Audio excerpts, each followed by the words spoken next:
Pinaglalamayan na ngayon ang bangkay ng isang committee member ng NPA na umano'y inatake sa puso habang tinatangkang umiwas sa mga sundalong nagsasagawa ng mga combat operations sa Albay. Kinilala ang nasawi na si Renante Ule alias Dante, Ule, Tikboy, Garapon at Arlie, committee member ng SRC-5 BRPC. Sa nakuang impormasyon ng 49th Infantry Battalion, palihim na ibiniyay ng CTG at kanyang kamag-anak ang bangkay nito mula Barangay Balolo, Ginubatan, Albay, patungo sa Nuestra Señora de Salvacion, Barangay Ilawod para sana ipakremate. Binawian umano ng buhay si Uli habang kasama ang grupo ni na alias Speed at alias Agmar sa boundary ng Barangay Katumag at Barangay Balolo. Sinalubong na lamang aniya ito ng kanyang pamangkin na si alias Dogong at inalalaya ng kanyang anak na maidala ang bangkay sa isang punerarya.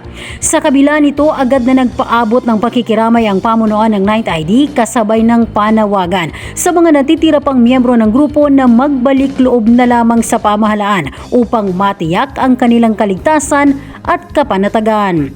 Kapayapaan para sa lahat. Christine Atole, Spear News.